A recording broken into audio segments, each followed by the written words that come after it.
Hello दोस्तों, कैसे हैं आप सभी। स्वागत है आप सभी का आपके अपने YouTube channel study vlog with Shivendra पर। देखिए, आप लोग देखते हैं लगातार रिजर्वेशन को लेकर के कोई ना कोई विवाद जो है खड़ा ही रहता है। आज का जो हमारा वीडियो है इसी चीज़ को लेकर, क्योंकि आप जानते हैं कि राजस्थान की वैकेंसी को लेकर के रिजर्वेशन का मैटर जो है सुप्रीम कोर्ट के समक्ष है। आखिर क्या है पूरा मैटर जानते हैं। सबसे पहले देख लेते हैं कि सुप्रीम कोर्ट के समक्ष प्रश्न क्या गया, उसके बाद देखते हैं कि मामले की पृष्ठभूमि कैसे तैयार हुई। यहाँ पर देखिए, केस का नाम है आपको ऊपर दिख रहा होगा, राजस्थान हाई कोर्ट एवं अन्य बनाम रजत यादव एवं अन्य 2025 का मामला। रिसेंटली याद रखिएगा, आपके एग्जाम के पॉइंट ऑफ व्यू से बहुत ही महत्वपूर्ण है।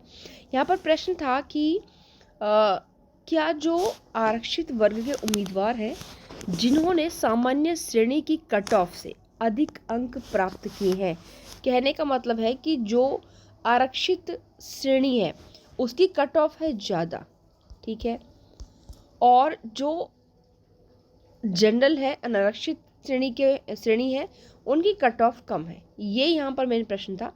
तो यहाँ पर क्या चीज़ है कि जिन्होंने सामान्य श्रेणी की कट ऑफ से ज़्यादा अंक प्राप्त किए हैं केवल अपने आरक्षित वर्ग की सीटों तक ही सीमित रहेंगे या उन्हें सामान्य श्रेणी की सीटों पर भी प्रतिस्पर्धा करने का अधिकार होगा। प्रश्न यह था। अब मैटर पूरा क्या है देखिए ध्यान से। यहाँ पर हम मान लेते हैं कि ये हमारी जनरल की सीट हो गई, जिस पर हमने माना कि जो कट ऑफ गई वो गई आपकी 96, ठीक है। ये नीचे है आपका जैसे SC हो गया, ST हो गया, आपका OBC हो गया, ठीक है। OBC कट ऑफ गई है आपकी लगभग 230 पर, ठीक है। इन लोगों की भी ऐसे ही है 200 पर 202 के आसपास। अब यहाँ पर जो कैंडिडेट था, या आप लोग देख रहे हैं OBC की यहाँ पर कट ऑफ कितनी है 230, जनरल की 196। अब यहाँ पर जो यह कैंडिडेट था, यानी कि आप देख रहे हैं यहाँ पर OBC की कितनी है 230। अब जो कैंडिडेट था जो गया, जो मेन मुद्दा था, उसकी कट ऑफ यहाँ पर OBC कैटेगरी का था। कट ऑफ तो OBC से इससे कम थे उसके मार्क्स, लेकिन यहाँ 196 जो जनरल की कट ऑफ थी उससे ज़्यादा थे। तो अब यहाँ पर ये था कि भाई क्या वो जनरल में फाइट कर सकता है, जनरल में कंपटीशन कर सकता है, नहीं कर सकता। अब यहाँ पर जो मेनली कमीशन था उसने तो मना कर दिया बिल्कुल, प्रशासन ने, कि बिल्कुल भी इसको यहाँ पर जो है रिजर्व में प्रतिस्पर्धा अनरिजर्व में प्रतिस्पर्धा करने नहीं दिया जाएगा।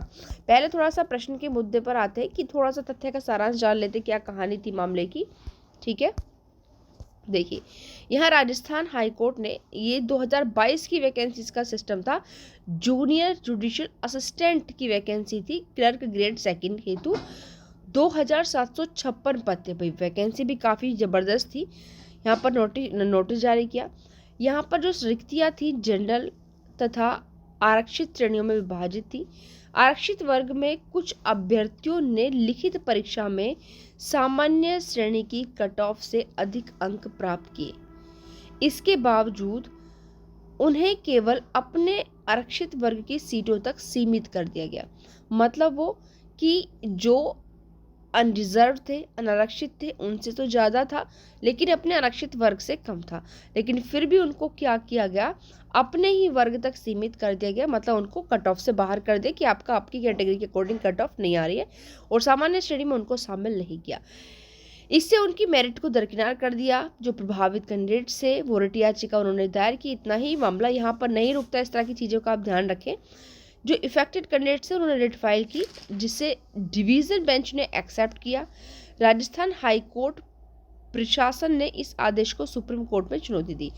यानी कि राजस्थान हाई कोर्ट ने जो था वो कैंडिडेट्स के फेवर में ही डिसीजन दिया था, लेकिन यहाँ पर प्रशासन ने क्या किया, इस आदेश को जो सुप्रीम हाई कोर्ट ने दिया था, सुप्रीम कोर्ट में उसमें चुनौती दे दी। सुपर हाई कोर्ट क्या दे रहा है परमिशन कि इनको आप यहाँ पर शामिल करो। अब इसके बाद यहाँ पर मैटर जब सुप्रीम कोर्ट गया तो देखिए अब सुप्रीम कोर्ट ने यहाँ पर क्या क्या स्पष्ट किया, ध्यान से आप लोग देखिएगा, क्योंकि केवल ये एक राजस्थान के मैटर पर अप्लाई नहीं होता, क्योंकि इस तरह की समस्या अलग स्टेट्स में भी चलती रहती हैं, तो ये सभी पर अप्लाई होगा, ध्यान रखें यहाँ पर। और आप लोग जानते हैं कि कुछ समय पहले भी छूट वाले मैटर्स में आपका रिजर्वेशन को लेकर के फंडा अराइज हुआ था। अब यहाँ पे कहने की जनरल श्रेणी की रिक्तियाँ किसी भी जाति, वर्ग, जनजाति या लिंक के लिए आरक्षित नहीं होती। इनके कहने का मतलब था कि जो ओपन की होती है ना, ओपन की सीटें, ओपन भी कह देते हैं इनको, आरक्षित है, जनरल है, तो इनके यहाँ पर कहने का क्या मतलब है कि ये ऐसे नहीं कि स्पेसिफिक किसी एक जाति के लिए है, किसी एक वर्ग के लिए, किसी एक जनजाति के लिए, बिल्कुल भी नहीं, ये सभी के लिए आरक्षित, ये सभी के लिए ओपन है। और अब यहाँ पर जो पहला पॉइंट रखा वो ये था कि यदि कोई आरक्षित वर्ग का उम्मीदवार सामान्य श्रेणी की कट ऑफ से अधिक अंक प्राप्त करता है तो उसे सामान्य श्रेणी की सीटों पर प्रतिस्पर्धा करने का अधिकार होगा।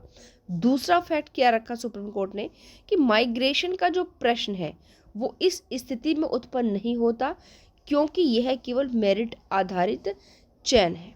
ठीक है, क्योंकि ये क्या है कि मेरिट आधारित चयन है। माइग्रेशन का मतलब होता है कि भाई जब आप एक कैटेगरी से आप दूसरी कैटेगरी में अगर फॉल कर रहे हो तो वो आपका माइग्रेशन वाला सिस्टम होता है। तीसरी सुप्रीम कोर्ट ने क्या अपील को खारिज कर दिया और हाई कोर्ट का जो आदेश था उसको यहाँ पर बरकरार रखा। उसके अलावा इसमें क्या क्या रीजनिंग चीज़ें जो है निकाली गई उनके अकॉर्डिंग, तो उन्होंने यहाँ पर कहा कि आर्टिकल 14 इक्वलिटी बिफोर लॉ, समानता का सिद्धांत केवल औपचारिक नहीं बल्कि वास्तविक परिणामों पर आधारित होना चाहिए। यानी कि ऐसा नहीं कि आर्टिकल 14 अगर है इक्वलिटी बिफोर लॉ तो आप उसे केवल दिखावे के लिए रखो, एक सिद्धांत के तौर पर रखो, बिल्कुल भी नहीं, वो उसके वास्तविक परिणाम जो है दिखने चाहिए। और इंदिरा साहनी और सौरभ यादव के जजमेंट से प्रेरणा लेते हुए कोर्ट ने कहा कि ओपन का अर्थ ओपन ही होता है, मतलब सभी के लिए खुला हुआ है। साथ साथ आर्टिकल 16 और 335 रिजर्वेशन और विशेष प्रचार का प्रावधान है, परंतु यह सामान्य श्रेणी की रिक्तियों को रिजर्व नहीं बनाता। मेरिट सूची, कंबाइंड मेरिट सूची तैयार करते समय सभी उम्मीदवारों को समान रूप से देखा जाना चाहिए। तो यहाँ पर सुप्रीम कोर्ट ने डिसीजन दिया है। आप लोग मुझे कमेंट बॉक्स में कमेंट करके ये बताएं कि आपको क्या प्रशासन का डिसीजन अच्छा लगा था, जिन्होंने बच्चों को वहाँ से निकाल दिया। सुप्रीम कोर्ट का डिसीजन सही है कि भाई अगर रिजर्व कैंडिडेट्स है और वो फॉल कर रहा है किसमें, अनरिजर्व में, तो क्या उसको वास्तव में वहाँ पर रखा जाना चाहिए, क्योंकि हर किसी के विचार अलग अलग होते हैं। आप इस बारे में क्या सोचते हैं मुझे कमेंट बॉक्स में कमेंट करके बताएं। और साथ साथ यदि आप चाहते हैं कि इस तरह के डिसीजंस आप तक पहुँचे, क्योंकि बहुत महत्वपूर्ण है, तो यदि अभी भी आपने चैनल को सब्सक्राइब नहीं किया है, चैनल पर नए हैं, तो प्लीज़ चैनल को सब्सक्राइब कर लीजिए ताकि इस तरह की वीडियोज़ का नोटिफिकेशन आपको मिलता रहे। Thank you.